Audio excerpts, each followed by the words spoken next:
Picture yourself at the base of a massive medieval wall, the stones rising so high they seem to touch the clouds. You feel small, overshadowed, maybe even a little unnerved. But what if that feeling wasn't just a coincidence? What if it was the entire point? For centuries, we've looked at these ancient structures and seen only physical barriers, thick layers of rock meant to stop armies and arrows. But the real story is so much more fascinating. Those walls were not just built to withstand siege engines, they were designed to conquer minds. They were psychological instruments, carefully crafted to manipulate fear, project power, and define entire civilizations long before any enemy ever drew near. This is the hidden truth of medieval fortifications. Their greatest strength wasn't in their stone, but in their symbolism.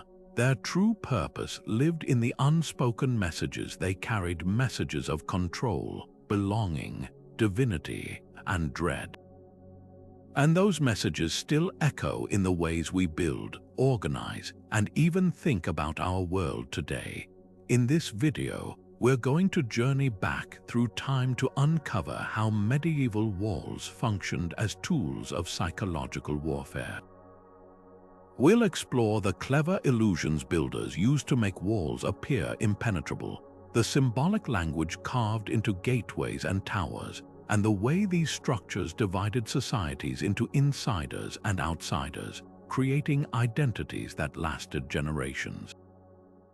We'll see how walls shaped economies, guided daily life, and staged elaborate theaters of power meant to deter conflict without a single drop of bloodshed. And perhaps most surprisingly, we'll discover that long after these walls lost their military relevance, they retained something far more enduring: their grip on the human imagination. So if you've ever wondered how architecture can influence behavior, how symbols can wield more power than swords, or how something as simple as a boundary can shape the course of history, you're in the right place. By the end of this exploration, you might not just see medieval walls differently. You might start to notice the invisible walls in your own life, the barriers built not from stone, but from ideas, perceptions, and beliefs. This isn't just a story about the past. It's a reflection on how humans have always used design to navigate fear, power, and community. And it all starts with seeing ancient fortifications in a completely new light. Imagine approaching a city for the first time, your eyes drawn upward along towering stone faces that seem to scrape the sky. From a distance, these walls presented a seamless, impenetrable front, a sheer cliff of man-made rock designed to make you feel small and vulnerable long before you were within bowshot. This was no accident. Medieval architects were masters of visual deception, using clever design tricks to amplify the perceived strength of their defenses far beyond their physical reality. They understood that the most powerful weapon in their arsenal was not the arrow or the boiling oil, but the doubt seeded in an attacker's mind. One of the most effective techniques was the use of forced perspective. By constructing walls that were slightly taller and more imposing on the exterior face, and by positioning towers and battlements in a way that broke up the sightlines, builders created an illusion of staggering, impossible height. A wall that might actually be 30 feet tall could appear from the approaching field to be 50 or even 60. This visual trickery was often compounded by the strategic use of the landscape itself. Walls were frequently built atop man-made mounds or natural rises, forcing any would-be assailant to look up at a steep angle, further magnifying the sense of an insurmountable obstacle. Then there were the details, each one meticulously crafted to suggest overwhelming defensive power, those narrow, vertical arrow slits dotting the wall.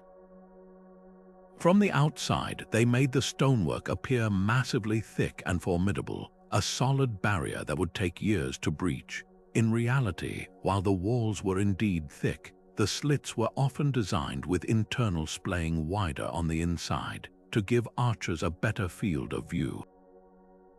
But from the approaching army's perspective, they saw only a thin, intimidating line, a hint of the deadly precision that awaited anyone who came too close. The regular spacing of towers also played a psychological role. A long curtain wall punctuated by frequent, identical towers created a rhythm that suggested endless reinforcement and infinite reserves of defenders, even if the city was lightly garrisoned. The message was clear: for every section of wall you see, there is another strong point behind it and another behind that. This was an architecture of intimidation, of implied strength. The goal was always to win the battle before it began. A general surveying these defenses from a distance had to calculate not just the cost in lives and time, but the sheer logistical nightmare of a prolonged siege. When a wall looked utterly unconquerable, the risk-reward calculation shifted dramatically. Why waste months and thousands of men attempting the impossible when there might be a softer target just over the horizon? History is filled with accounts of armies that simply turned away after a good look at a city's defenses, defeated not by soldiers but by stone and shadow. The wall's greatest victory was the siege that never happened, the attack that was called off before the first ladder was ever raised. It was a masterpiece of psychological deterrence, proving that in the theater of war, perception could be far more real than any physical fact. But the intimidation didn't stop at the skyline. Every single feature of a medieval wall, down to the smallest detail, was a carefully calculated piece of psychological theater. Take the crenellations, those alternating high and low teeth along the top of the rampart. While they provided essential cover for archers, their true genius was visual. Against the open sky, they created a rhythmic, jagged pattern that was inherently threatening. From a distance, it was impossible to tell how many defenders stood ready behind that stone sawtooth edge. The silhouette suggested a constant, alert presence, a wall that was alive and watching, making the open field below feel exposed and dangerous. This psychological manipulation reached its absolute peak at the city's most vulnerable point, the gate. Rather than trying to hide this weakness, medieval engineers turned it into a brutal, inescapable lesson in consequence. Gatehouses were not simple doors. They were multi-layered death traps designed to maximize anxiety and minimize hope. An attacker brave or foolish enough to approach would first face a heavy outer portcullis, a lattice of iron spikes suspended ominously overhead. Passing under it, they would find themselves funneled into a narrow, stone-lined passageway, their movement restricted and their numbers useless.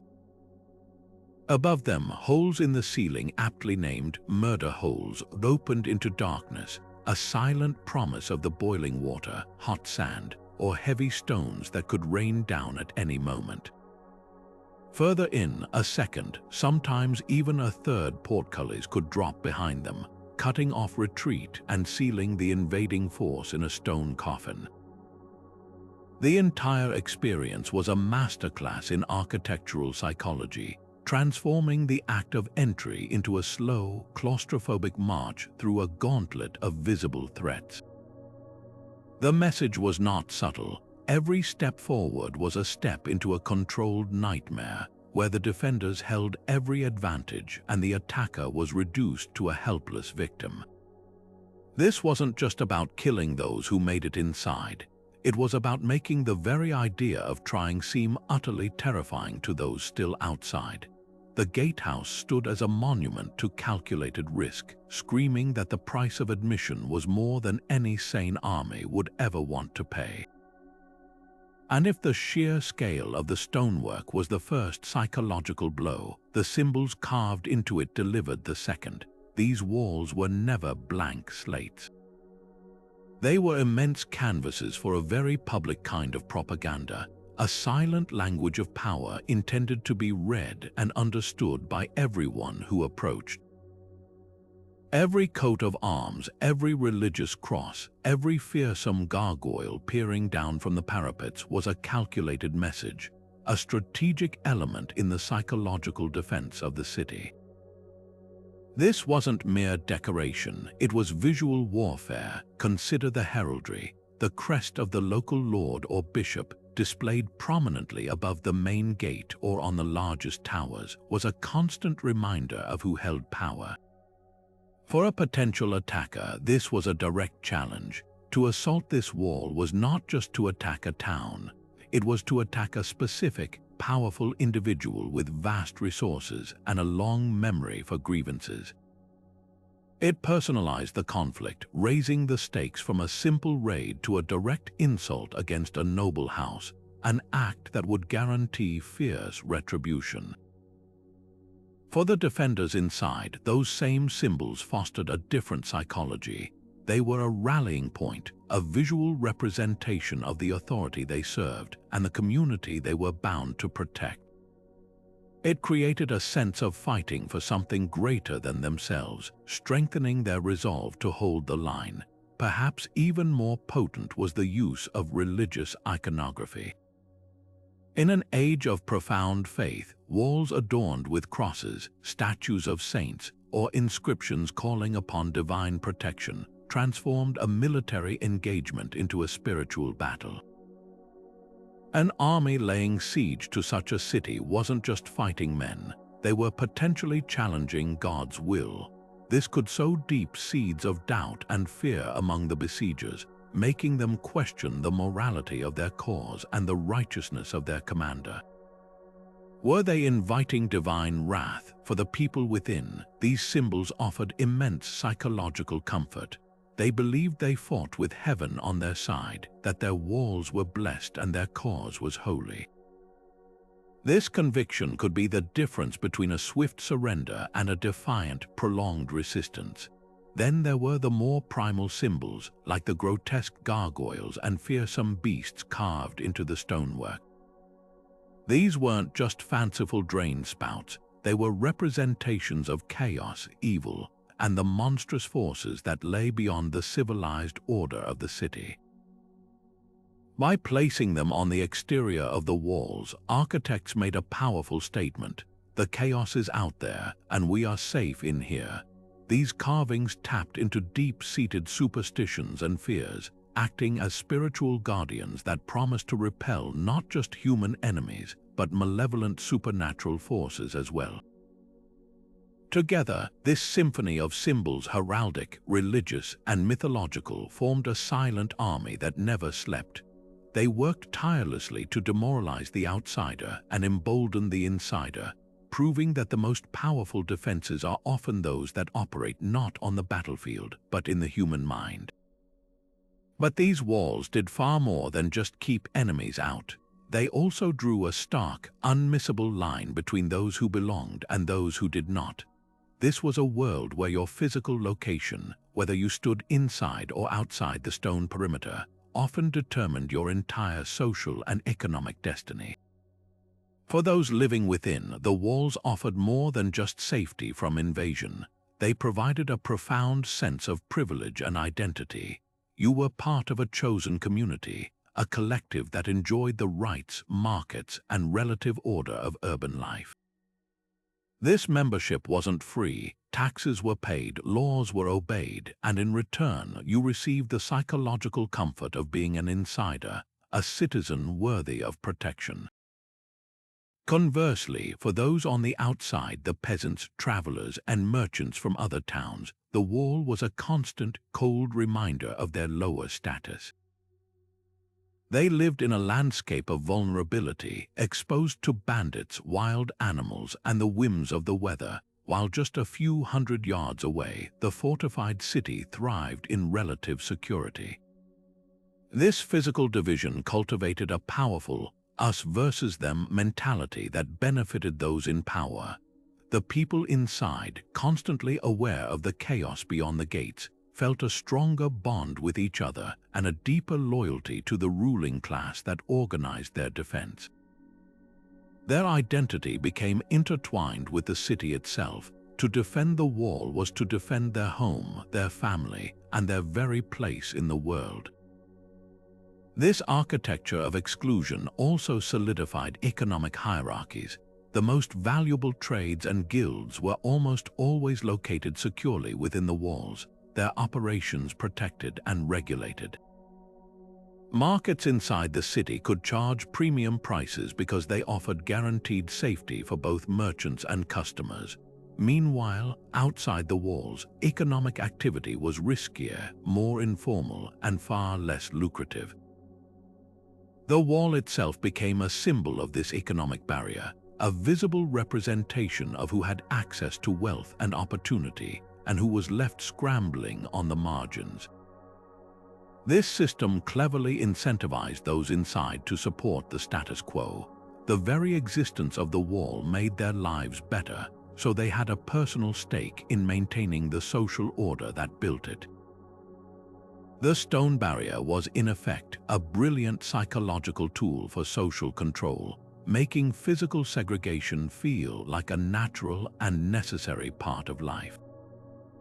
And this meticulous control over movement was a psychological masterpiece in its own right. Think of the city gate not as a simple door, but as the opening act of a carefully staged performance designed to manipulate emotions and loyalties. The entire process of entering a medieval city was a choreographed sequence, a slow, deliberate transition from the chaotic uncertainty of the outside world into the perceived order and safety within. For a traveler or a merchant, the journey began long before they reached the main entrance. Approaching roads were often designed to offer a dramatic, imposing view of the walls, setting the stage for what was to come. Upon arrival, the first hurdle was often an outer barbican or a fortified bridge, a structure that forced a slowdown and created a bottleneck. Here, under the watchful eyes of guards perched high above, a visitor would already feel the weight of scrutiny. Then came the gate itself, a dark, cavernous opening often protected by a raised portcullis, its iron teeth a visible threat overhead. Passing underneath, one would be funneled into a narrow, shadowy passageway, their senses overwhelmed by the echo of footsteps, the chill of the stone, and the limited visibility. In this confined space, guards could conduct inspections, demand tolls, and question entrance, all while the visitor was at their most vulnerable and disoriented. This deliberate constriction was followed by a calculated release. After navigating the tense, narrow gate passage, the visitor would suddenly emerge into the open air of the city's main square or a wide street. The effect was profound. The sense of confinement would vanish, replaced by the bustling sounds of markets, the sight of orderly streets, and the general hum of protected civic life. This transition from dark to light, from narrow to open, from controlled chaos to apparent freedom, was intensely psychological. For the outsider, it created a palpable sense of relief and a subconscious association of the city's interior with safety and welcome. For the inhabitants watching from within, it reinforced their privileged status. They could move freely in this bright, open space while outsiders had to earn their way in.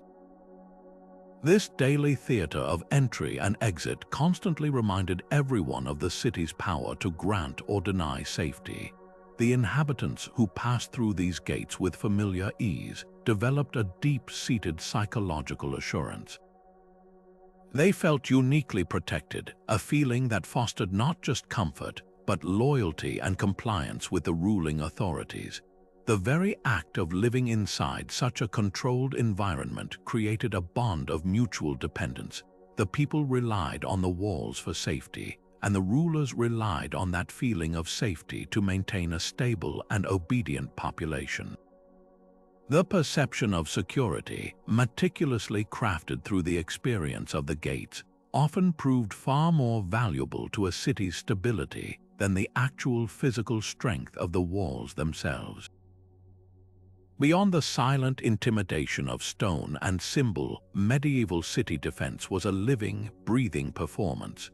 Authorities understood that a static wall, no matter how imposing, could eventually become familiar, even mundane, to both residents and potential observers.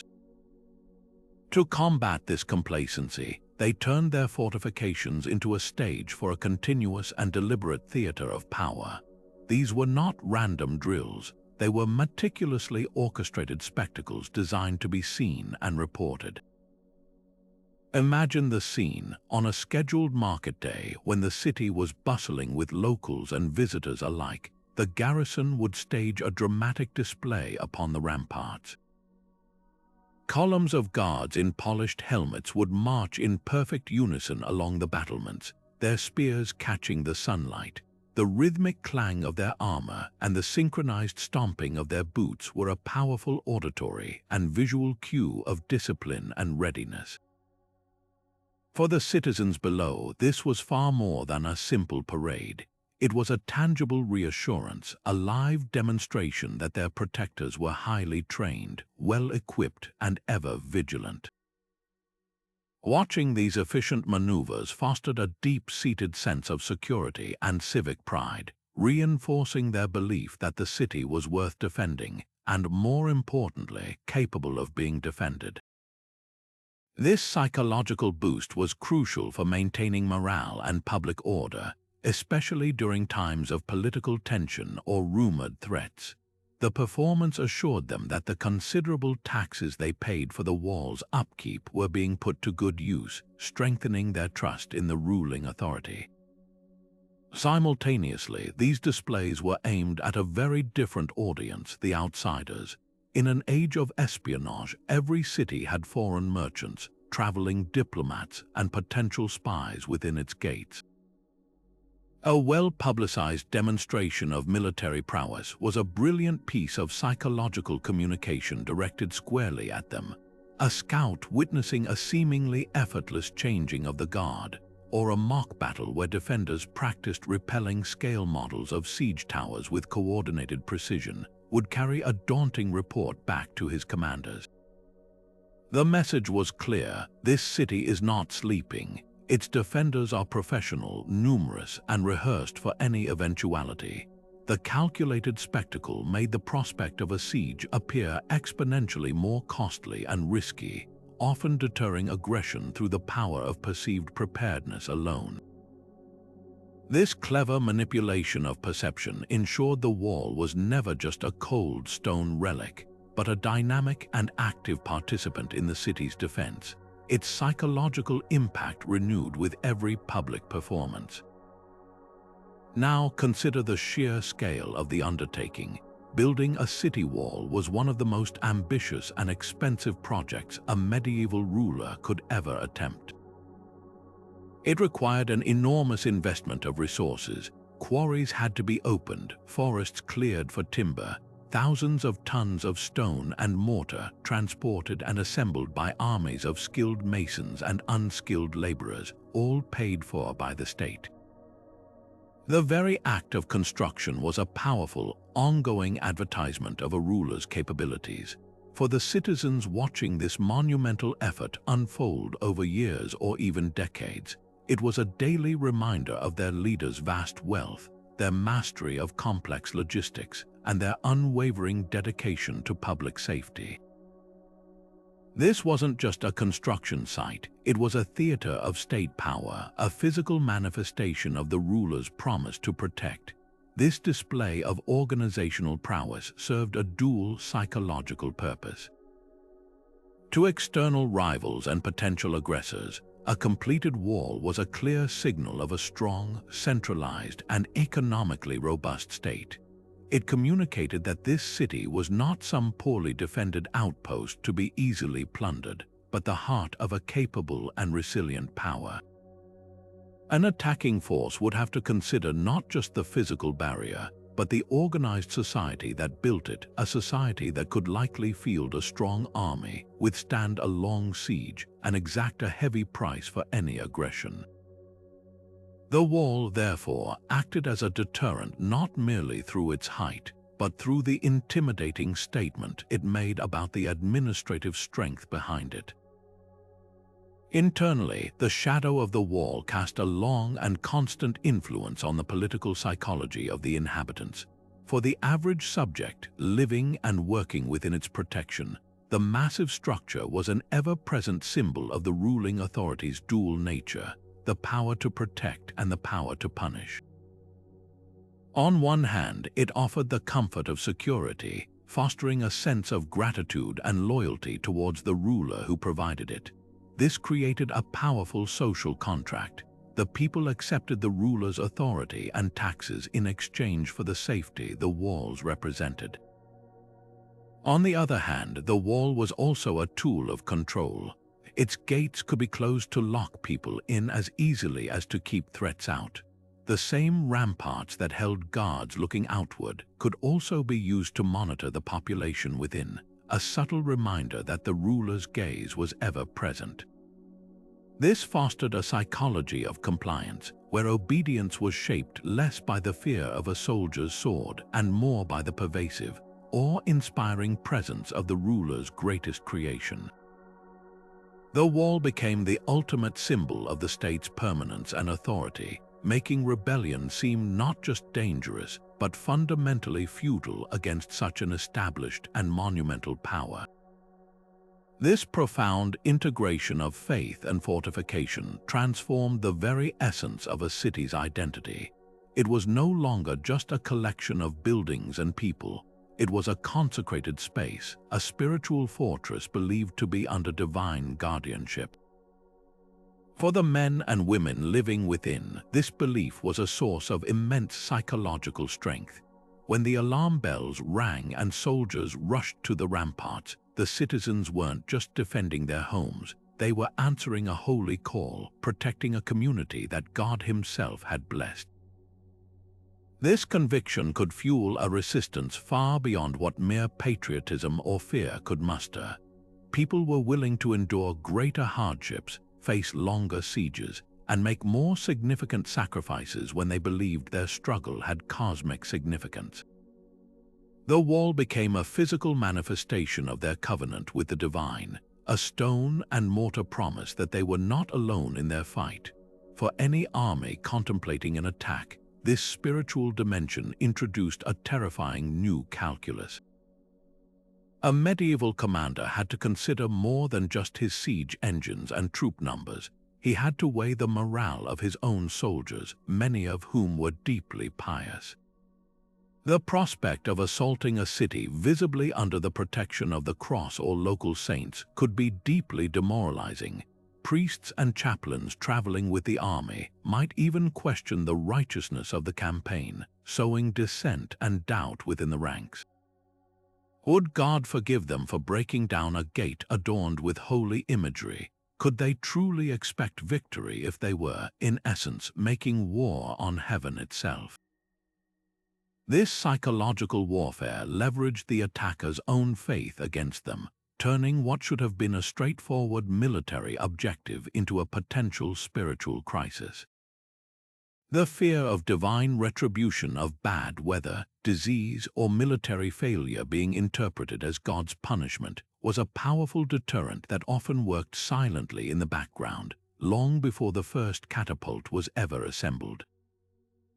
This blending of the sacred and the defensive was masterfully executed in the very architecture of the walls themselves. It was common for the most important churches and cathedrals to be built directly into the curtain wall, their massive, solid apse forming a part of the city's defensive perimeter. This was a strategic choice as much as a symbolic one. The thick, windowless stone walls of a church's eastern end were incredibly resilient to bombardment, making them as effective a defensive bulwark as any dedicated tower. But the psychological message was unmistakable. It visually declared that the city's spiritual heart was its strongest shield, that faith was its ultimate fortification. In times of siege, these churches became bustling centers of activity, not just for prayer but for practical defense. Their sturdy towers served as excellent lookout posts and platforms for archers, while their crypts and basements offered safe shelter for non-combatants. The entire community's life, from worship to warfare, became concentrated within and around these holy fortresses, reinforcing the inseparable link between their survival and their salvation. The psychological impact of this design extended to the rituals performed on and around the walls. Before a battle, defenders would often participate in a mass, receive blessings from priests, and even have holy relics, the bones of saints or fragments of the true cross, paraded along the rampart. These ceremonies were powerful morale boosters for those inside, but they were also performed in clear view of the besieging army. The sight of clerics in vestments chanting prayers and holding up sacred objects was a calculated act of psychological operations. It was a defiant display of holy sanction, meant to intimidate and unsettle the enemy by demonstrating that the defenders had heaven's backing. This theatrical use of faith turned the wall into a stage for a spiritual contest, where the strength of one's convictions could be as decisive as the strength of one's arm. The wall, therefore, was not just a barrier against physical invasion but a conduit for divine power, a concept that shaped every aspect of its role in the medieval mind. When a siege began, the stone walls transformed from passive barriers into active stages for a brutal theater of the mind. Both sides understood that victory often hinged not on who could inflict the most physical damage, but on who could first shatter the enemy's spirit. The defenders, perched safely on their high ramparts, held a powerful psychological advantage. They would stage elaborate displays of defiance meant to mock the attackers' efforts and highlight their own security. Imagine the scene. As the besieging army labored to build their siege engines under the hot sun, the city's garrison might hold a raucous feast right on the battlements. They would roast oxen, drink wine, and cheer loudly, ensuring the aroma of food and the sound of merriment carried down to the hungry, weary soldiers below. This was not just gloating, it was a calculated psychological operation. It communicated a devastating message. We have supplies to last for years. Your suffering is pointless. You will starve long before we do.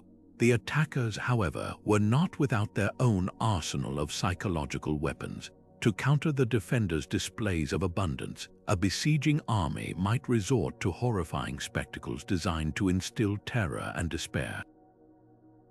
The most common tactic was the execution of prisoners, often captured scouts or soldiers from previous skirmishes, in clear view of the walls. But this was more than just an act of brutality. It was a form of communication. By using a catapult to hurl the bodies of the dead or diseased over the walls, attackers delivered a grim, unspoken threat about the fate that awaited everyone inside if they did not surrender. They sought to turn the defenders' own fortifications into a screen for their propaganda, demonstrating their ruthlessness and their willingness to employ any means necessary to break the city's will. The very architecture of the wall amplified this psychological combat. The height and acoustics of the stone structures turned them into giant sounding boards. Defenders could easily shout insults, taunts, and promises of retribution down at the attackers, their voices carrying with unnerving clarity. Conversely, attackers would often have captive priests or high-ranking prisoners appeal to the city to surrender, their pleas creating moral dilemmas and sowing discord among the defenders. The constant visibility of the wall, this immense and seemingly permanent obstacle, became a grinding psychological weight. For the attackers, it was a daily reminder of the monumental task ahead.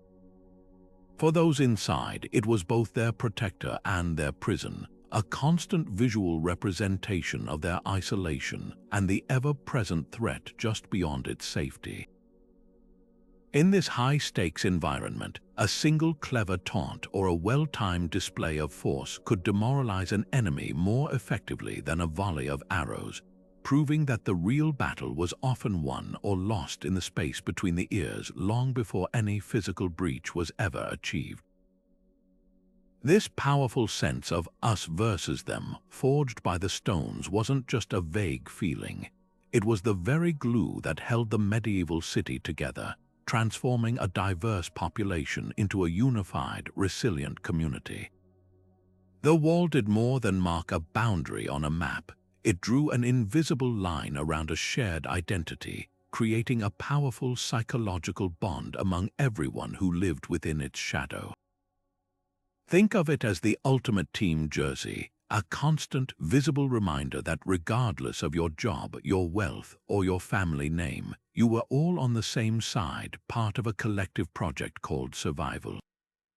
This shared identity was nurtured daily through common experiences. The sound of the same church bells calling everyone to Mass, the sight of the same guards patrolling the ramparts, the collective relief felt when the gates were bolted shut at night. These rituals of daily life, all framed by the enduring presence of the wall, steadily built a profound sense of belonging and mutual reliance.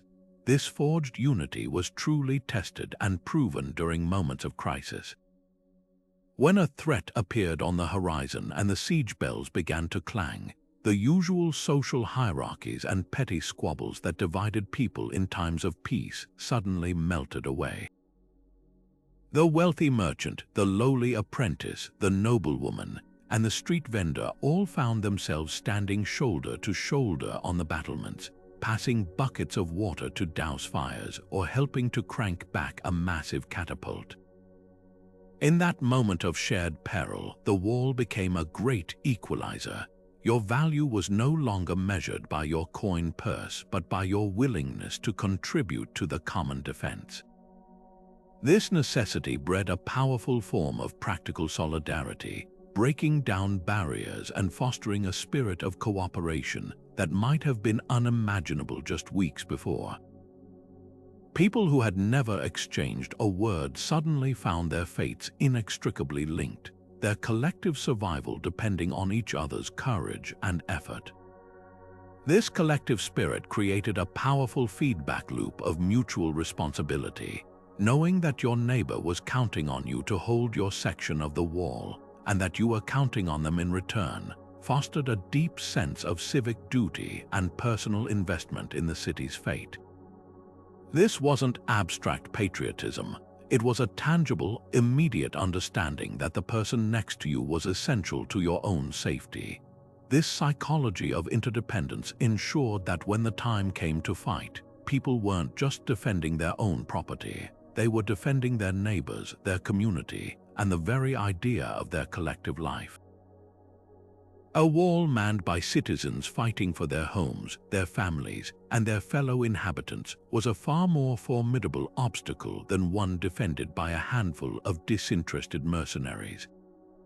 The strongest mortar holding those stones together wasn't lime and sand. It was this fierce, shared determination to protect what they had built together.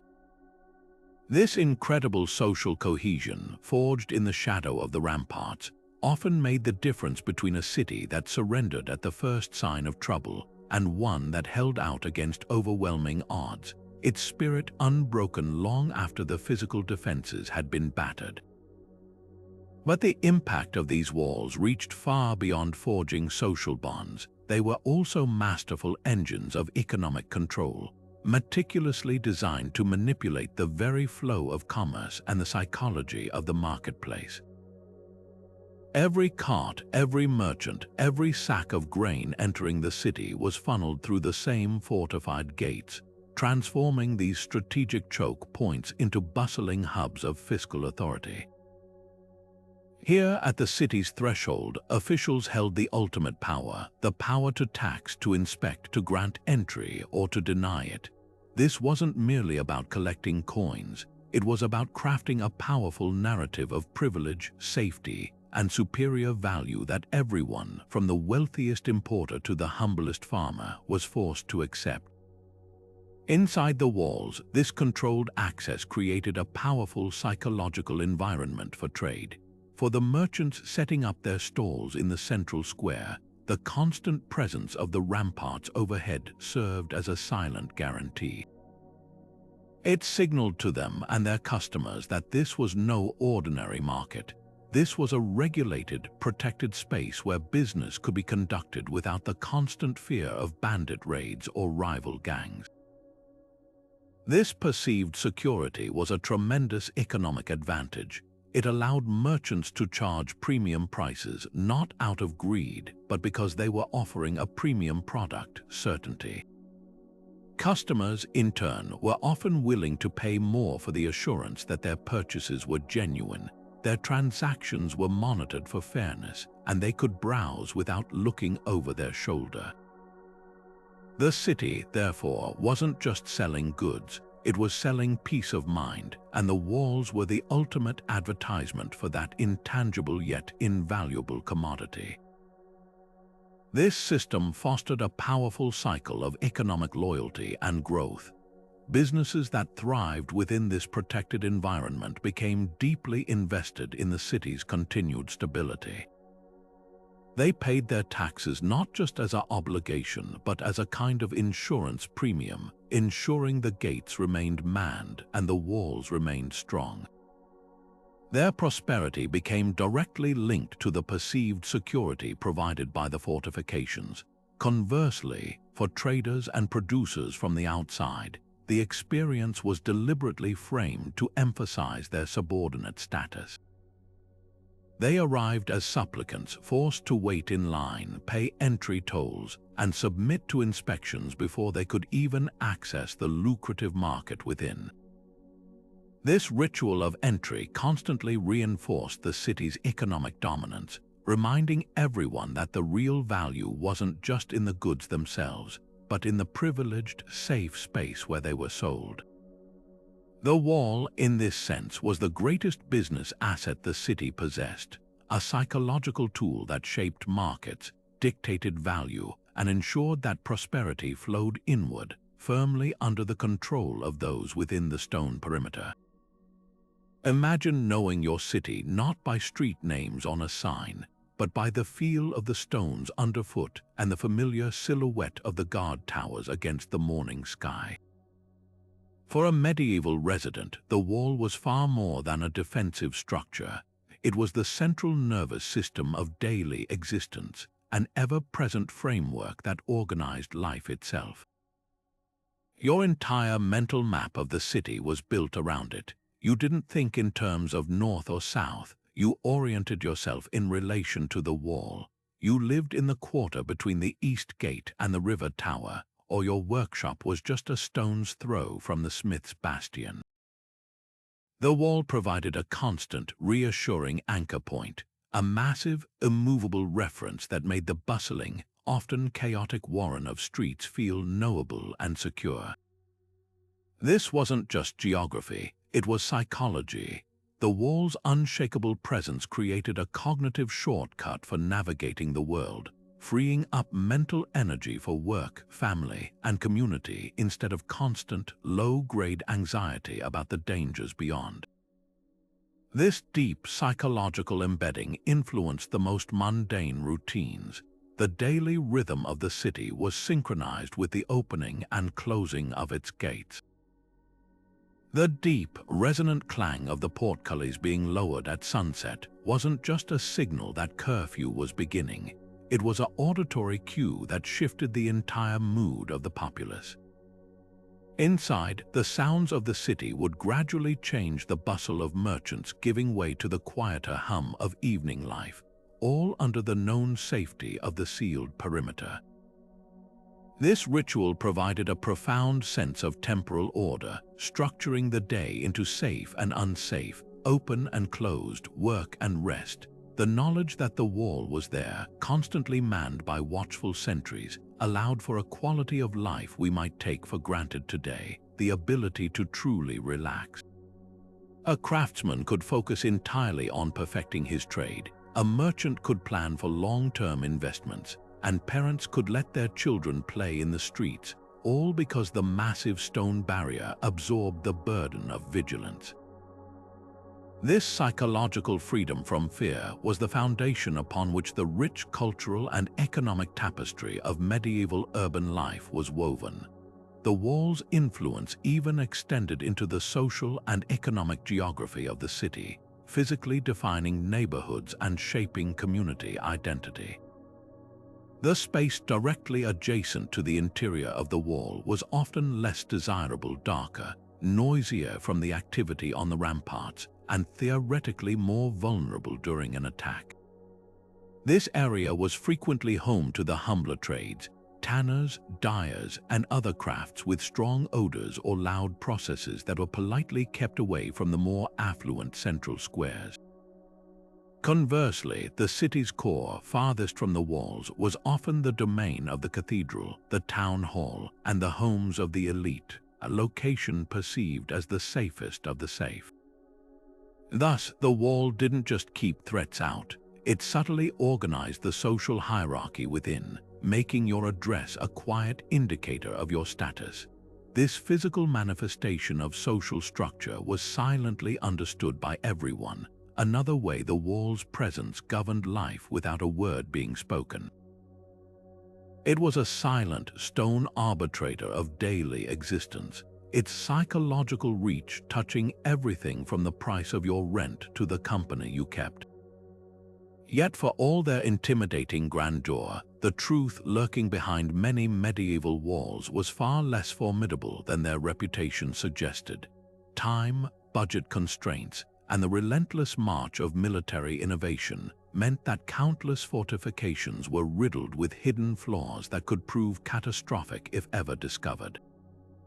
Some sections were built with outdated techniques, using weaker mortar or smaller stones that would crumble under sustained bombardment. Other walls suffered from poor maintenance, with sections left to deteriorate until they were little more than fragile shells, their surfaces cleverly patched over to hide the decay within. Perhaps the most common weakness was a simple lack of manpower.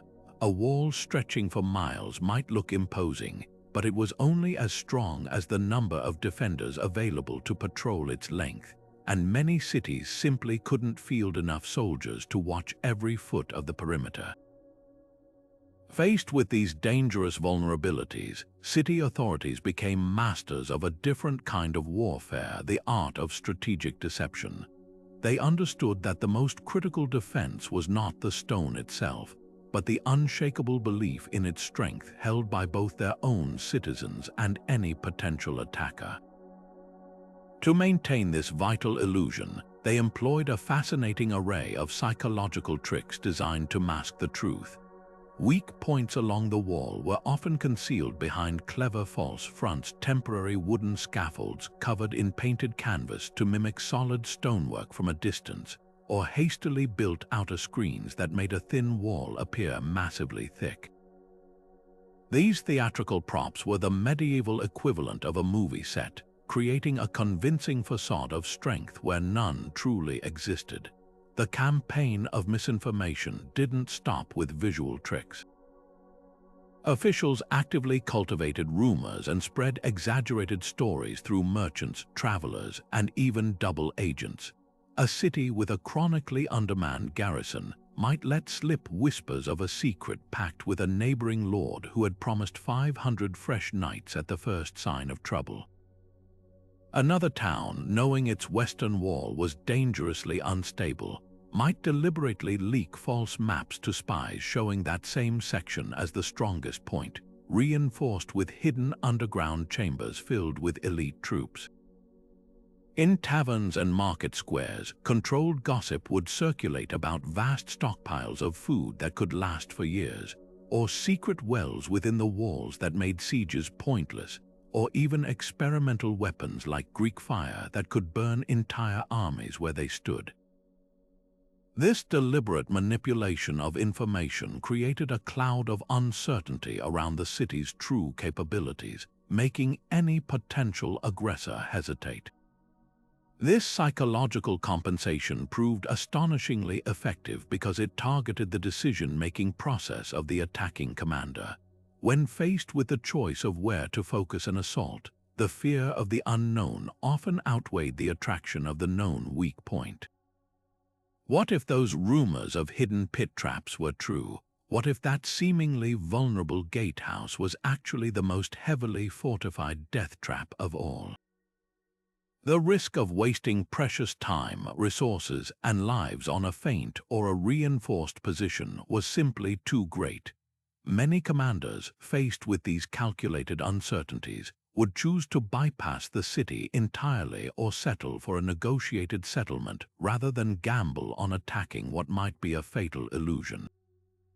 The wall's greatest defense, therefore, often resided not in its actual physical properties, but in the dangerous doubts it planted in the mind of the enemy, a brilliant strategy where perception truly became reality.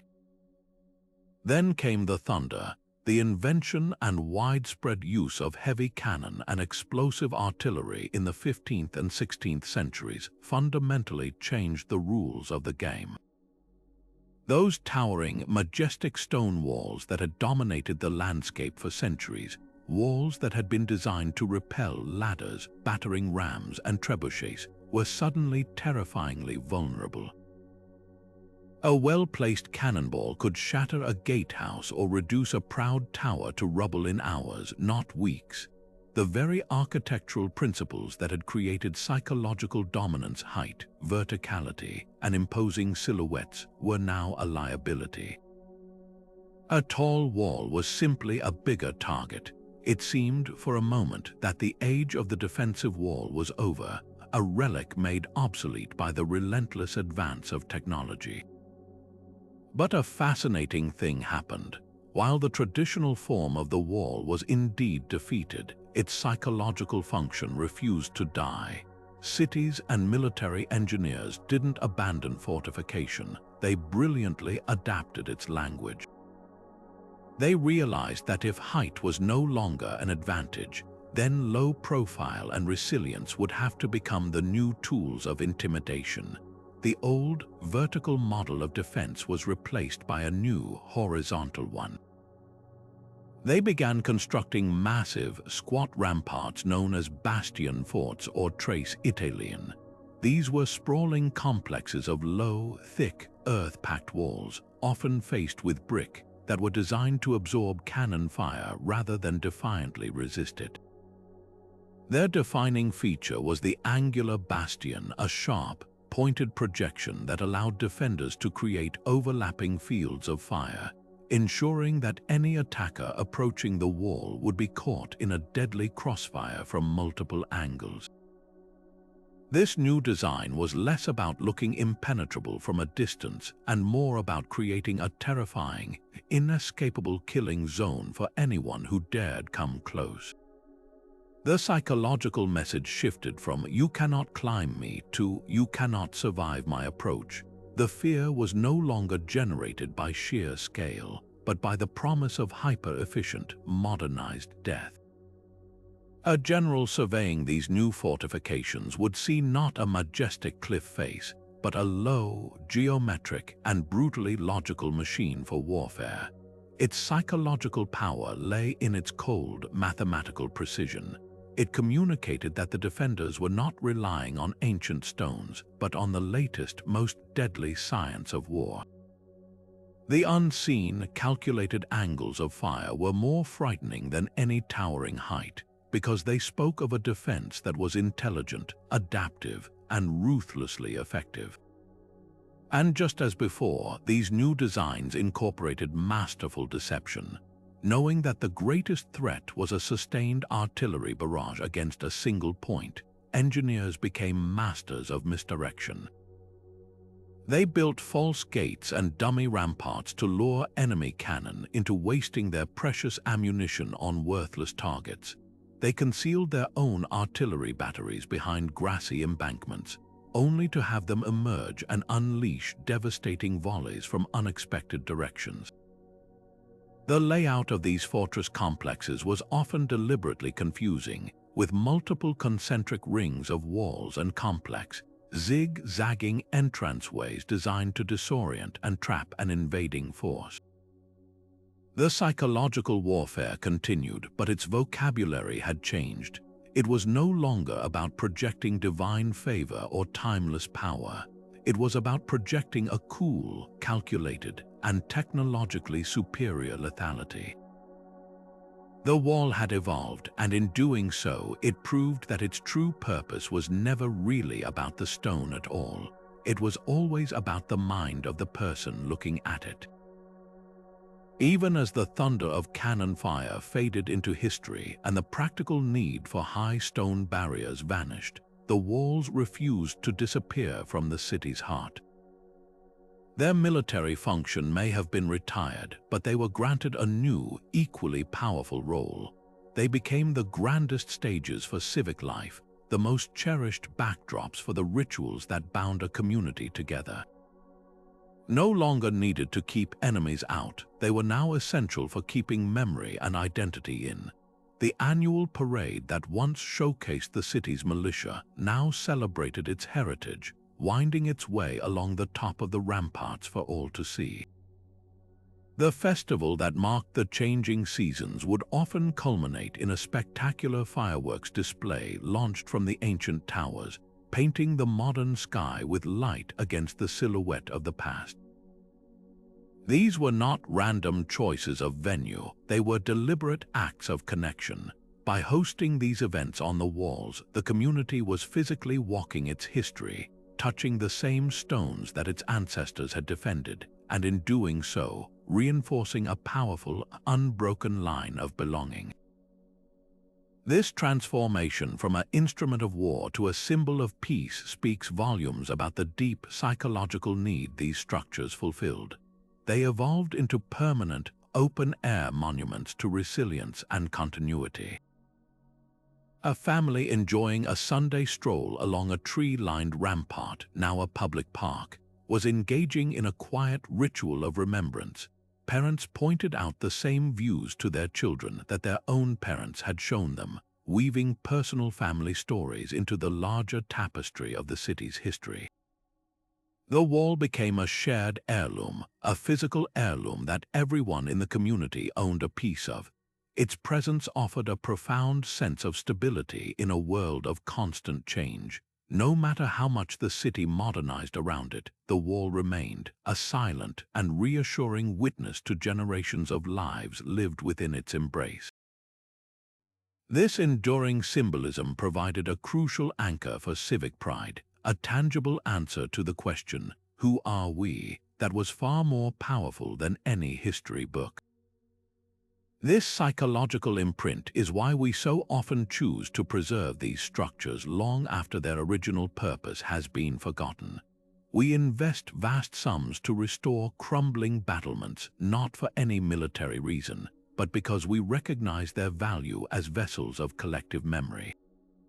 To tear down the wall would be to sever a vital link to our own past, to erase a defining feature of the urban landscape that has shaped the character of the city and its people for centuries. Their persistence as parks, walking paths, and monuments is a testament to their success. They won their final and most enduring victory not by keeping an army out, but by earning a permanent place in the soul of the community. This profound transition from a practical bulwark to a symbolic touchstone demonstrates that the wall's true power was always psychological, an influence that could adapt and thrive long after the age of sieges had ended. Long after the last stone was laid and the final gate was sealed, medieval walls found a second life, one that would prove even more enduring than their physical form. They began to migrate from the landscape of cities into the landscape of the mind, becoming powerful, recurring symbols in the art, stories, and collective dreams of entire cultures. In the vibrant pages of illuminated manuscripts, artists didn't just depict walls as background features, they used them as narrative tools. A walled city often represented the heavenly Jerusalem, a divine and perfect community, a symbol of ultimate salvation and order.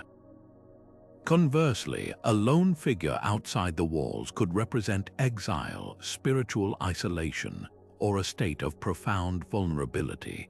These visual cues trained generations to understand walls not just as structures, but as ideas, archetypes of safety and belonging versus danger and exclusion.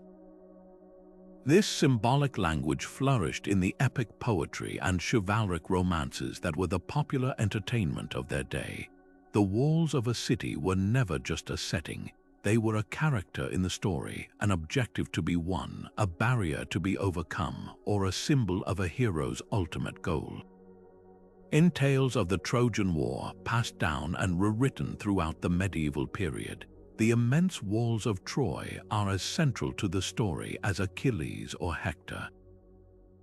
They represent the glory and the tragedy of the city itself, their eventual breach serving as the catastrophic climax that echoes through the ages. In stories like the legends of King Arthur, the quest for the Holy Grail often culminates in discovering a mystical castle surrounded by impenetrable walls, a metaphor for a spiritual fortress that can only be entered by the pure of heart. These narratives embedded a powerful dual meaning of walls deep into the cultural psyche. They were both the protectors of civilization and the ultimate test for any hero. This process of myth-making was turbocharged by the stories communities told about themselves. The tale of a heroic defense against impossible odds, a small garrison holding a breach for days, or citizens pouring boiling oil on their attackers became foundational to a city's identity. These stories were recited in taverns, recounted during festivals, and passed from grandparents to grandchildren. With each telling, the walls themselves grew taller, the defenders braver, and the victory more miraculous. A city like Vienna didn't just remember that it had walls, it remembered that its walls had saved Christendom from the Ottoman Empire.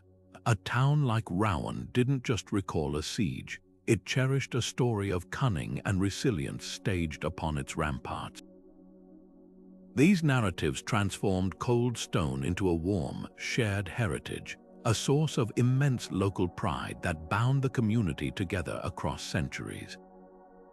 The result of this cultural absorption is that our very imagination of the Middle Ages is framed by these structures. When we think of a medieval city, we picture it walled. When we imagine a castle, it is encircled by a mighty curtain wall.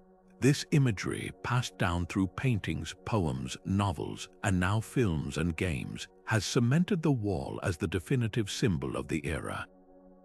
It influences how historians frame their questions, how artists depict the past, and how we, today, understand concepts like security, community, and power in a historical context. The wall's most lasting defense was not against armies, but against oblivion. It secured a permanent place in our collective memory, ensuring that long after the last stone had crumbled to dust, its psychological shadow would still be cast across our understanding of history itself. And just as those ancient stones shaped the lives of medieval citizens, we find ourselves surrounded by modern fortifications that work in remarkably similar ways. Consider the rise of gated communities where the barriers are not just chain link and keypads, but powerful symbols of security and exclusivity. These neighborhoods use the same psychological playbook as a medieval town, controlled access points that create a clear distinction between insider and outsider, architectural features designed to project an image of safety and prestige, and a shared identity among residents who feel they belong to a protected, privileged enclave. The effect is profound, shaping not just where people live, but how they see themselves and their place in the world, reinforcing social divisions through the quiet language of design. This psychology of control extends far beyond residential streets to the very borders between nations. A modern border fence with its surveillance towers, patrols, and imposing physical presence functions almost identically to a medieval curtain wall. It is a statement of sovereignty and exclusion, a psychological deterrent meant to intimidate and discourage before any physical confrontation occurs. The goal is to create a perception of impenetrability, to make the cost of crossing seem impossibly high through a visible display of authority and technological might. Just as a medieval army might reconsider attacking a daunting fortress, a potential migrant today must weigh the risks of confronting a border that appears overwhelmingly secure, proving that the principles of deterrence through perceived strength are timeless. In the digital realm, these ancient strategies have found a startling new expression. The firewalls and encryption protocols that protect our data are the modern equivalent of portcullises and murder holes, invisible barriers designed to create a sense of security and control access to valuable resources. Companies and governments use complex login pages, security certificates, and warning messages not just for protection, but to project an image of reliability and safety, encouraging us to trust them with our most personal information. Conversely, hackers and cybercriminals employ psychological tactics straight from the siege playbook, using phishing emails that create a false sense of urgency or familiarity to trick us into lowering our own digital drawbridges. This digital arms race is fought not just with code, but with perceptions of trust and threat. Perhaps the most subtle yet powerful modern walls are the social and cultural boundaries we navigate every day. These are the unspoken rules, the linguistic cues, the fashion choices, and the shared values that define in groups and outgroups. Think of the exclusive jargon used in certain professions, the dress code of a high-end club, or the social media algorithms that create echo chambers by showing us only what we already agree with. These are psychological barriers every bit as real as stone, designed to include some and exclude others, to reinforce identity and loyalty.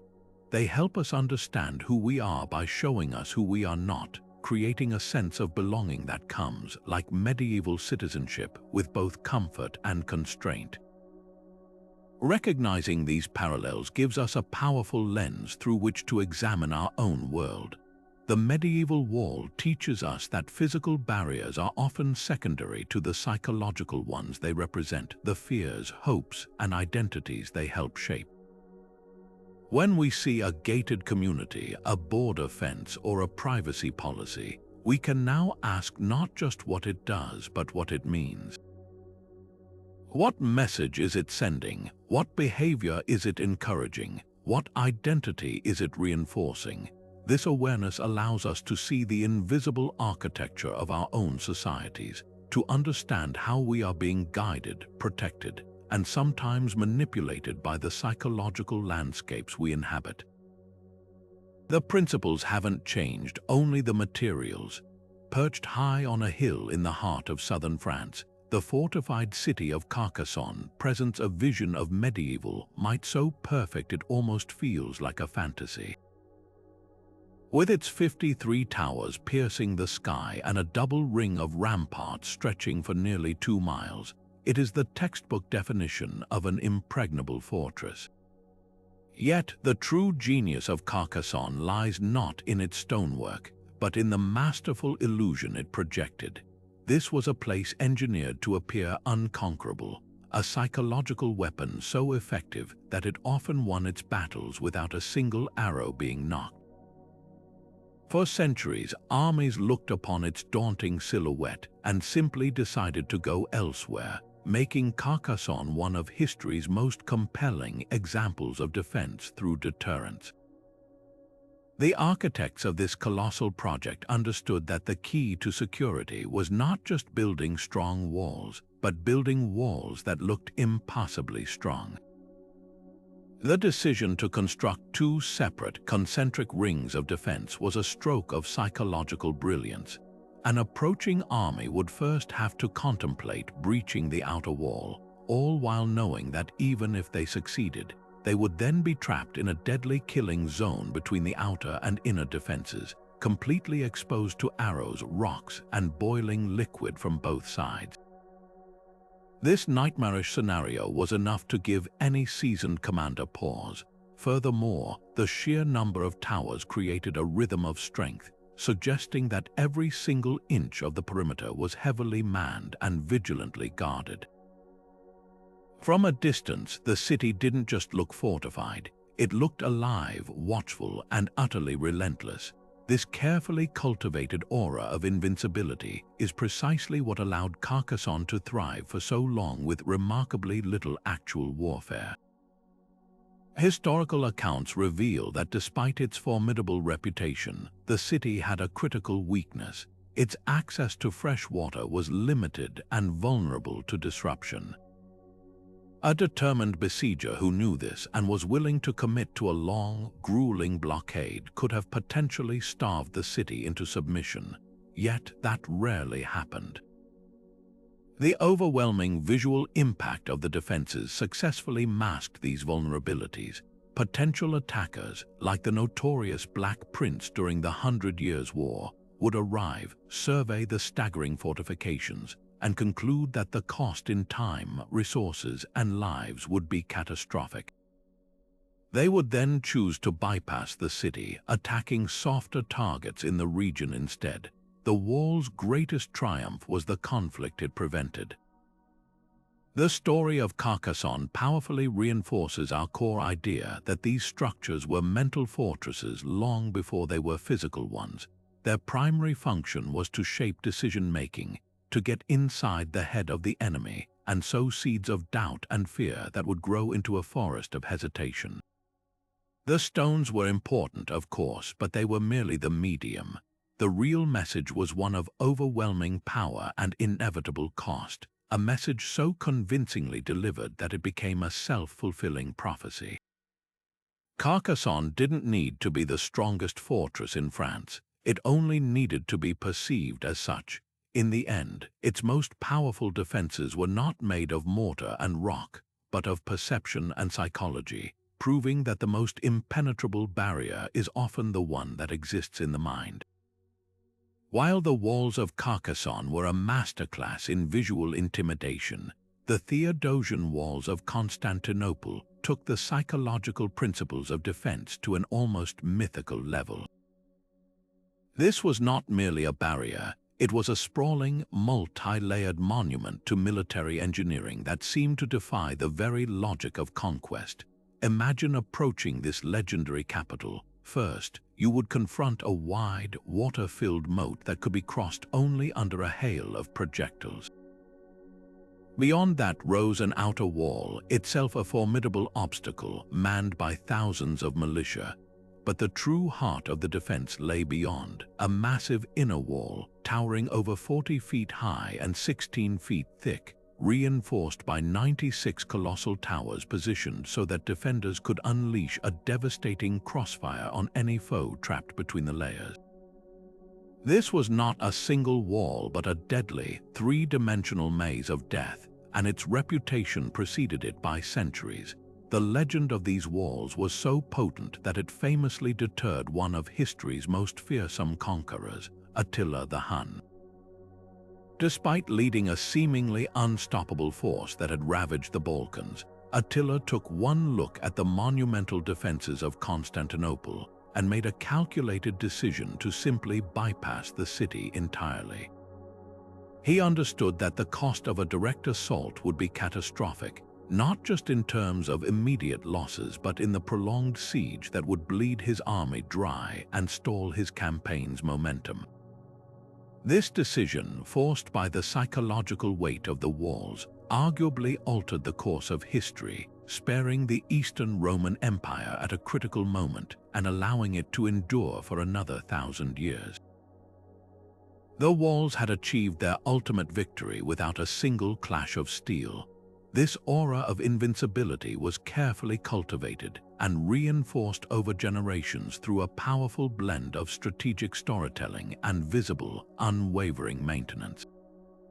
The city's rulers and clergy propagated tales of divine intervention, stories of the Virgin Mary herself walking the ramparts to protect the city, or of sudden, miraculous storms that would scatter invading fleets. These narratives, repeated in churches and market squares, were not mere superstition. They were a form of psychological conditioning for both the citizens and their enemies. For those inside, it fostered an unshakable belief in their divine right to survive. For those outside, it added a layer of supernatural dread to an already daunting military challenge, making the prospect of attack feel not just difficult, but somehow sacrilegious. Even on the rare occasions when the walls were tested, the defenders leveraged their architecture for psychological effect. During a siege, the inner, higher wall became a stage for a terrifying spectacle. Defenders would line the battlements not just to fight but to be seen. Their elevated position made them appear numerous and dominant, while attackers in the killing zone below felt exposed, small, and vulnerable. The design ensured that every step an invader took forward was a step deeper into a trap, with death raining from above and from both sides. The experience was designed to create a sense of hopelessness and inevitability, to break the will of the assaulting troops long before they could make a dent in the stone. And when the impossible finally happened in 1453, and the walls were breached by the massive cannons of Sultan Mehmed II, it was not because the psychology had failed. In fact, the wall's legendary status made their fall all the more shocking and dramatic, an event that reverberated across the world precisely because it had seemed so unthinkable for so long. Yet, even in their physical defeat, the psychological legacy of the Theodosian walls endured. They had done their job for over a millennium, their reputation providing a security so profound that it shaped the foreign policy of an empire, deterring countless armies and defining Constantinople not just as a city, but as an idea of resilience, divine favor, and eternal strength that outlived the very stones from which it was built. While the colossal fortifications of Constantinople and Carcasson were designed to deter empires, the story of York's medieval walls reveals how these psychological principles operated on a far more intimate, everyday scale.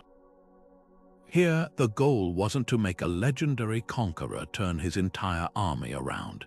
It was to shape the behavior of the local lord with ambitions of rebellion, the Scottish raiding party looking for easy plunder, and the citizen tempted to challenge civic authority. York's walls, with their remarkably complete 3-mile circuit encircling the ancient city, were a masterpiece of psychological messaging aimed at these smaller, more frequent threats. Their power lay not in staggering, unbelievable height, but in their impeccable condition and unbroken presence. A well-maintained wall, free of collapses or neglected sections, sent a continuous, silent signal of a community that was organized, vigilant, and deeply invested in its own protection. It communicated that the city's leadership was competent, its citizens were united, and any challenge would be met with a swift and coordinated response. This created a powerful deterrent effect against the kind of low-level violence that was the true constant of medieval life. A band of border reivers from Scotland, for instance, riding south for a quick raid, would much prefer a target that looked disorganized and vulnerable. The sight of York's complete ring of stone, with its cleanly swept rampart walks and freshly whitewashed gatehouses, immediately raised the perceived risk. It suggested a city that took its defense seriously, where watchmen were alert, militiamen were drilled, and the gates could be sealed in minutes. For these raiders, the calculation was simple. Why risk a fight against a prepared and motivated defense when there were softer, more exposed villages just a few miles away? The walls effectively made York appear to be more trouble than it was worth, redirecting aggression toward less fortified targets and providing security through perception alone. Internally, this same unbroken circuit played a crucial role in social control and maintaining civic order. In an era without a professional police force, the physical presence of the wall was a constant reminder of the rule of law. The authority of the city's guilds and council was made tangible in the stone. A citizen contemplating joining a riot or challenging a tax would see those same walls and be reminded of the collective power that stood behind the ruling class. The walls fostered a sense of communal solidarity. Everyone inside had a shared interest in maintaining the peace that the structure represented. This made it far more difficult for internal factions to gain traction or for popular unrest to spiral out of control, as the very architecture of the city silently reinforced stability and compliance. The historical record beautifully corroborates this psychological success story. Despite being a major northern English city with a turbulent history, York's walls were seldom the stage for a dramatic, all-out assault.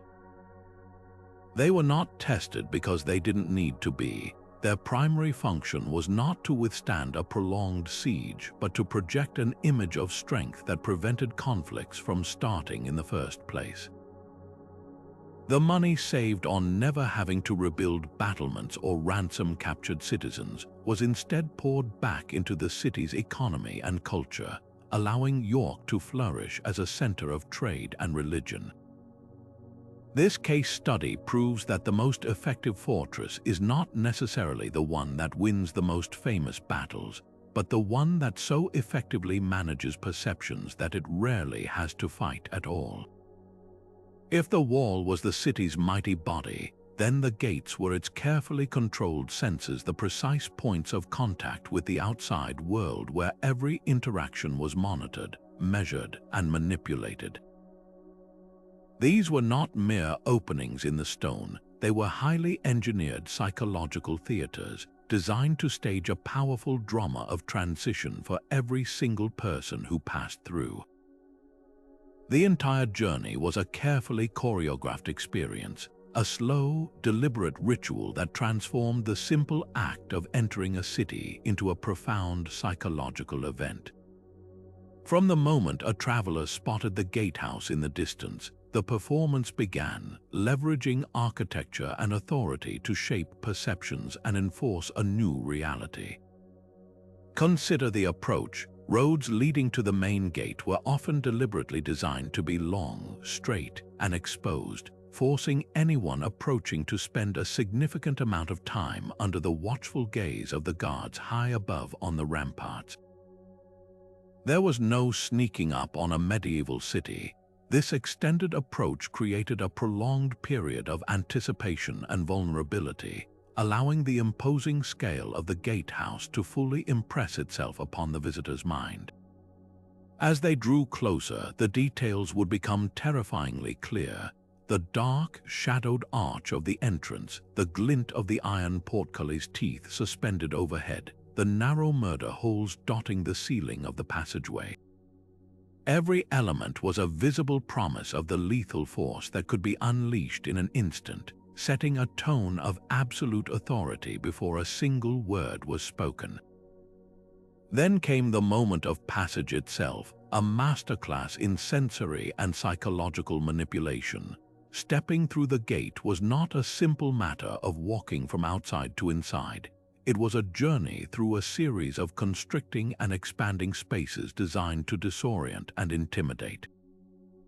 One would move from the bright, open exterior into a dark, narrow tunnel, often winding or turning to prevent a clear line of sight and to break up the momentum of any potential charge.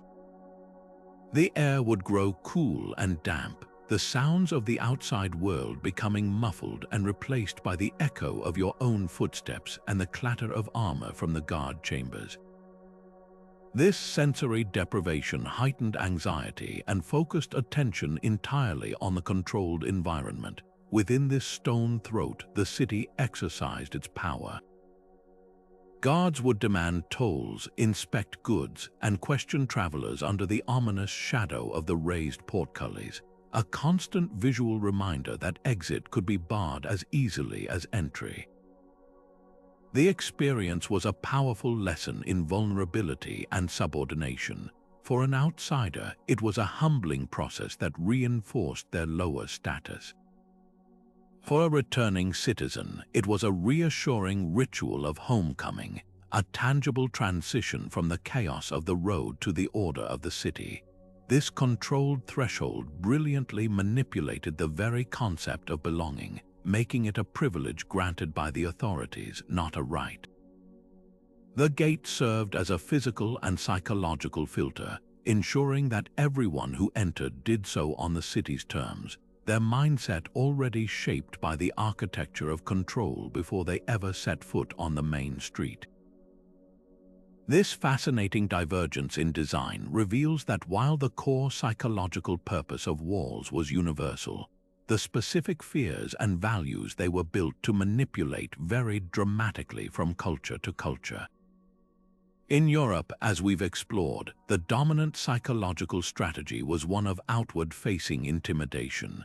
The goal was to project an image of overwhelming, unassailable power to any potential attacker approaching from the horizon. The architecture was a boast, a defiant challenge carved in stone, meant to be seen and feared from a great distance. This external focus reflected a continent often fragmented into competing feudal states, where the primary threat was perceived as a rival army appearing suddenly across the fields. Journey to the medieval Islamic world, however, and you find a completely different psychological priority. Here, the wall was less about projecting power outward and more about protecting privacy and sanctity inward. Islamic urban design frequently featured a massive, formidable outer wall that was surprisingly plain and austere on the exterior. Its primary psychological message to the outside world was not "fear me," but rather, "there is nothing for you here." The true architectural masterpiece was hidden within. Once inside the main gate, the city unfolded as a complex, inward-focused labyrinth of narrow, winding streets, dead-end alleys, and courtyard homes that turned their blank, windowless faces to the public way.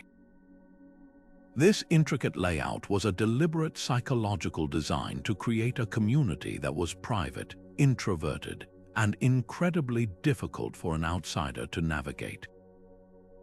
The walls and the urban plan worked in concert to shield family life, particularly the privacy of women, from the public eye, enforcing a social and spiritual value system centered on interiority and seclusion.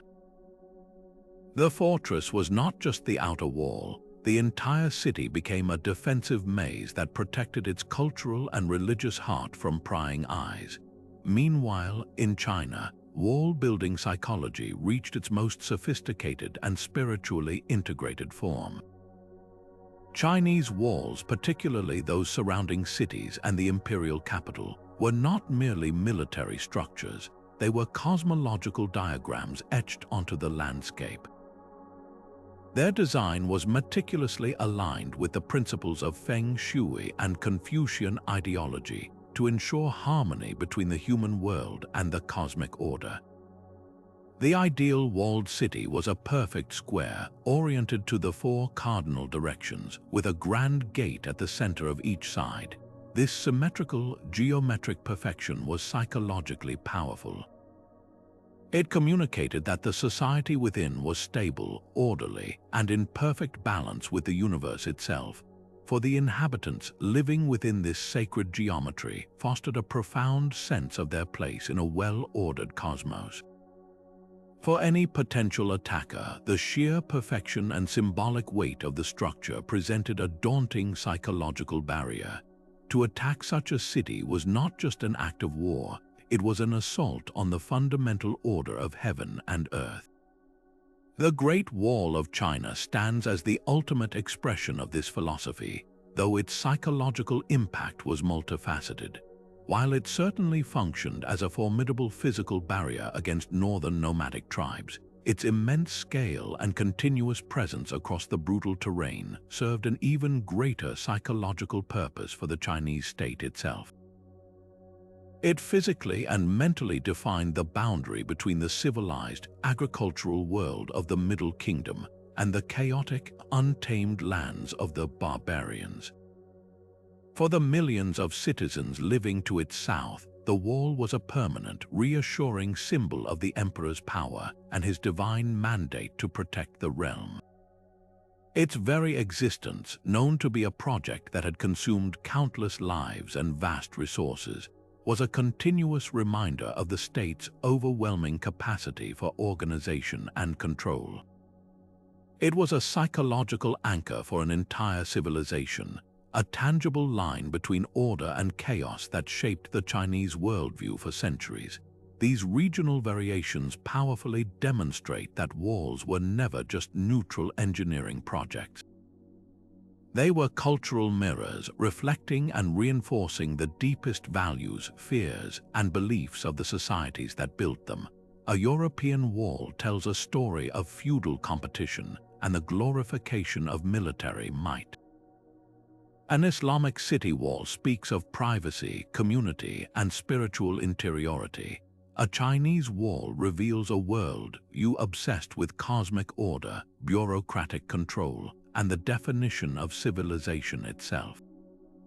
By understanding these differences, we see the wall not as a simple, monolithic historical object, but as a versatile and deeply symbolic tool for shaping human psychology. This incredible adaptability across cultures and eras hints at why the idea of the wall has proven so enduring, even as its physical form has evolved and, in many cases, faded from its original purpose. This transformation didn't happen overnight, but emerged from a profound shift in where people placed their trust for safety and order. For centuries, the sight of a massive stone wall was the most powerful reassurance a community could have, a tangible, undeniable symbol of protection that everyone could see and touch. Its strength was measured in feet of thickness and height of towers, a physical reality that required no explanation. Yet, as the medieval period waned, a new idea began to take hold, one that was far more abstract but ultimately more powerful: the concept of the sovereign state. This wasn't about a single king or queen, but about the emergence of a centralized government with the authority, resources, and administrative machinery to project power across an entire territory. The promise of security was no longer locked within local stone, but was guaranteed by the invisible yet formidable presence of a standing army, paid for by national taxes and loyal to a central crown rather than a local lord. This was a revolutionary change in psychology. People started to believe that true safety came not from the walls around their town, but from the knowledge that a professional force, funded and directed by a distant capital, could march to their defense if needed. The wall was a static defender, the state was a dynamic, mobile protector. This shift from local to national defense fundamentally altered the calculus of security. A city wall was a reactive tool. It only worked if an enemy chose to attack that specific location. A standing army, however, was a proactive instrument of deterrence. Its very existence could prevent conflicts from starting anywhere within the kingdom's borders. The psychological comfort this provided was different in nature but similar in effect. Instead of looking at their own ramparts for reassurance, citizens began to trust in the reputation of their nation's military and the skill of its generals.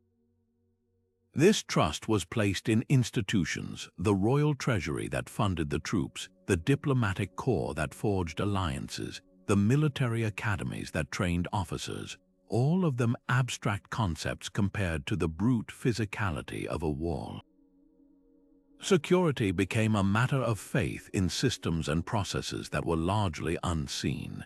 You couldn't point to a treaty or a line item in a budget the way you could point to a fortified gate, yet these intangible structures became the new bedrock of public safety. The wall's decline was therefore a story of faith migrating from the visible to the invisible, from the local monument to the national idea. This psychological evolution also reflected a deeper change in the understanding of authority itself. The medieval wall was the ultimate symbol of localized personal power. It was built by a specific lord or bishop, often adorned with their heraldry, and defended by a militia drawn from the local population. Its authority was immediate, personal, and visually dominant. The emerging modern state, by contrast, derived its power from a web of laws, contracts, and bureaucratic institutions whose authority was diffuse and abstract. Obedience was no longer given just out of fear of the local knight who lived in the castle. It was given to the concept of the law, to the crown as an institution, to the idea of a nation-state. This was a much more sophisticated form of social control, one that operated inside the mind rather than through physical intimidation. The state didn't need to build walls around every town because it had built walls around the entire concept of citizenship, defining rights and responsibilities that bound people together in a shared political project. The most important barriers were no longer made of stone, but of legal statutes and national identities. This transition continues to echo powerfully in our own digital age, where our sense of security is once again being redefined by invisible structures. We now place immense trust in abstract systems that are far more complex and less tangible than any national army. We entrust our life savings to financial networks that exist as lines of code. We rely on digital encryption to protect our most private conversations, and we believe in the stability of a global internet that no single entity fully controls. Our modern walls are firewalls, our gates are passwords, and our watchtowers are cybersecurity algorithms silently scanning for threats. This represents the latest chapter in the same psychological journey, a movement from trusting what we can see and touch to trusting complex, interconnected systems that we fundamentally must take on faith. The decline of the physical city wall was not an end to the need for security, but rather the beginning of our modern relationship with risk, where we increasingly depend on invisible architectures of power to create the safety that stones once provided. This enduring psychological shift sets the stage for understanding what these ancient structures can still teach us about designing security, community, and identity in a world where the most formidable barriers are often the ones we cannot see. Perhaps the most profound lesson these ancient structures offer is the power of creating definable neighborhoods with a clear sense of place. Medieval citizens knew precisely where their community began and ended, an understanding that fostered immense pride and mutual responsibility. Modern urban sprawl, with its endless, anonymous suburbs and homogeneous strip malls, often lacks these clear psychological boundaries. We can reintroduce this concept not with moats and ramparts, but through thoughtful design. Using distinct architectural styles, unique landscaping, public art installations, and even subtle changes in pavement materials can signal the transition from one community area to another. This creates what urban planners call a legible city, where residents feel a stronger connection to their immediate environment because it has a unique identity and character. This sense of belonging to a specific, recognizable place, rather than an indistinguishable part of a vast metropolis, directly echoes the cohesive identity fostered within walled cities, building social capital and encouraging residents to take a more active role in their community's well-being. The medieval reliance on symbolic architecture also holds incredible value for contemporary design. Those coats of arms and religious icons were a form of silent, constant communication about shared values and authority. Today, our public spaces can incorporate modern symbolism that resonates with diverse communities. Instead of a ruler's heraldry, a library's architecture might symbolize a community's value of learning through its design, perhaps with a facade that resembles an open book. A town square could feature a water feature or sculpture that reflects a local industry or natural landmark, creating a shared point of reference and pride. This goes beyond mere decoration. It is about embedding meaning into the very fabric of our built environment. When people see their values and stories reflected in the architecture around them, it strengthens their emotional connection to the place, fostering a sense of ownership and collective identity that is vital for a thriving, engaged citizenry, much like the defenders who felt they were protecting a sacred home. We can also reimagine the concept of the gatehouse and threshold for a more open, inclusive world. The powerful psychological transition from outside to inside doesn't require a portcullis. It can be achieved through more subtle and welcoming design features. The entrance to a neighborhood park, for instance, can be marked by an archway of trees, a change in pathway texture, or a small plaza with seating, signaling that you are entering a distinct zone of recreation and calm. The approach to a public building can be designed as a sequence of spaces that gradually prepare the visitor, moving from a busy sidewalk to a semi-public courtyard, and finally into the building itself. These design transitions create a psychological sense of arrival and belonging, marking a shift from the generic urban fabric to a specific, valued community space. They provide the cognitive comfort of knowing where you are without resorting to exclusionary barriers, honoring the human need for defined space while promoting accessibility and connection. Furthermore, the medieval understanding of designing for perceived safety is more relevant than ever. Modern concerns often focus on defensible space through lighting, visibility, and active ground floor uses that create eyes on the street. This is a direct parallel to the vigilant watch on the medieval rampart. By designing parks, streets, and plazas that feel naturally supervised and inviting, we create environments where the threat of crime is deterred by good design rather than by literal fortification. This includes ensuring clear sightlines, avoiding hidden alcoves that feel unsafe, and promoting a mix of uses that ensure people are present at all hours of the day. The goal is to achieve the psychological assurance of safety that allows a community to flourish, not by building walls, but by fostering natural surveillance and vibrant, continuous activity, creating urban spaces that feel secure because they are alive and engaged. Ultimately, the legacy of the medieval wall teaches us that the most successful and enduring communities are those that master the psychology of space.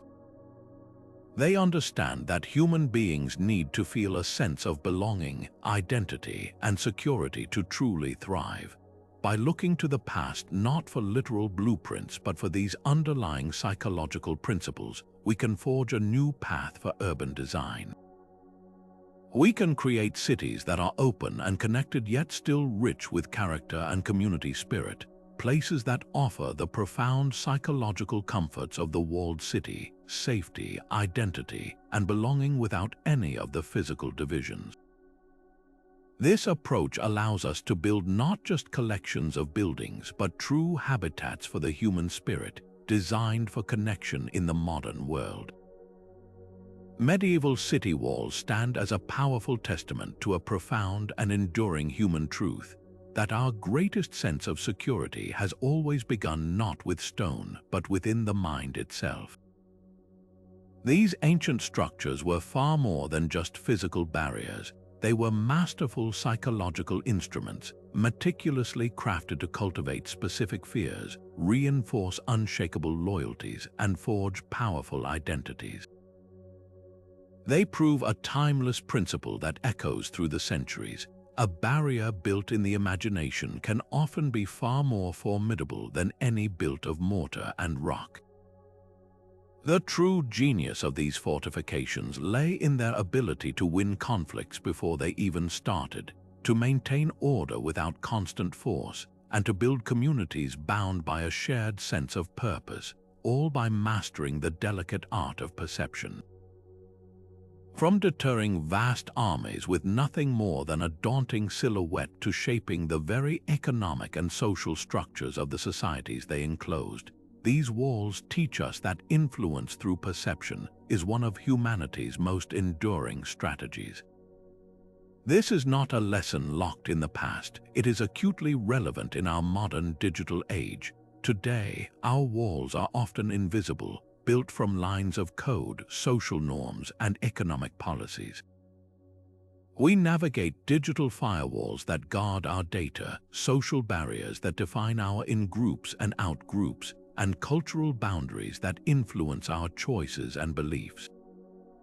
The principles remain strikingly familiar. These modern constructs still work to manage perception, control access, and define identity, proving that while our tools have evolved, our fundamental psychology has not.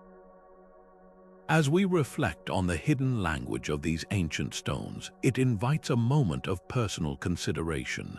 Think about the psychological boundaries that operate in your own life.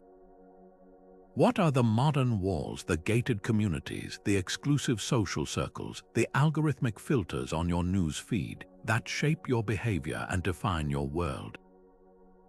How do the symbols of power and authority in your society, from corporate logos to national flags, work to command your loyalty or shape your fears? The legacy of the medieval wall challenges us to look beyond the obvious and question the invisible architectures of control and belonging that surround us. If this journey into the past has shifted how you see the barriers, both visible and invisible, in your own world, we would love to hear your thoughts in the comments below. Your perspective adds to this fascinating conversation. And if you want to continue exploring the hidden forces that have shaped our history and continue to influence our present, be sure to subscribe and hit the bell so you don't miss our next exploration into the depths of the human story. Thank you for joining me on this journey through the hidden psychology of medieval walls. If these insights into the ancient art of psychological warfare resonated with you, I'd be incredibly grateful if you'd give this video a like. It truly helps others discover this content. Share it with anyone you know who loves peeling back the layers of history, architecture, or human behavior. To make sure you don't miss our next exploration into the fascinating crossroads of history, psychology, and design, be sure to subscribe to the channel and tap that bell icon for notifications. We have so many more hidden stories waiting to be uncovered, from the secret symbols in Gothic cathedrals to the subconscious design of modern cities. I'd also love to continue this conversation with you down in the comments. Tell me, which historical barrier captures your imagination the most? Is it the sheer scale of Hadrian's Wall, the legendary aura of the Great Wall of China, or perhaps a lesser-known fortification from your own part of the world? Your thoughts and questions are what make this community so engaging. Until our next adventure, keep asking questions and looking beyond the obvious, because the most powerful forces shaping our world are often the ones we don't immediately